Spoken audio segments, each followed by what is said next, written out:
ఒక రౌతు మారేస్తారు. బీజేపీ వాళ్ళైనా కాంగ్రెస్ పార్టీ వాళ్ళైనా అనేది తప్పులేదు. నా మీద కూడా ఇవాళ ఉదయం నుంచి అదే మోగుతాను. నేను పార్టీ వదిలిపెట్టే ముచ్చటే లేదు. ఈ పార్టీని కాపాడుకున్నందుకే సిద్ధంగా ఉన్నా. ఏ పార్టీలో పోయే ముచ్చటే లేదు. క్లియర్గా చెప్తున్నాం. టీఆర్ఎస్ పార్టీనే మళ్ళా అధికారాన్ని, బీఆర్ఎస్ పార్టీని అధికారాన్ని తీసుకొచ్చేందుకే ముందడబడి పనిచేస్తా.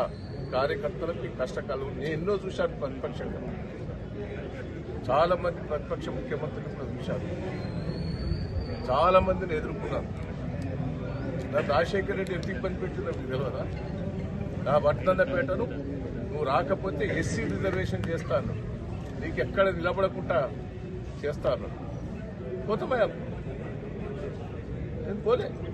ఎంపీగా ఉన్నప్పుడు నన్ను ఇదే ప్రయత్నం చేశాను. ఎమ్మెల్యే ఉన్నప్పుడు ఇదే ప్రయత్నం చేశాను. నేను పోలే.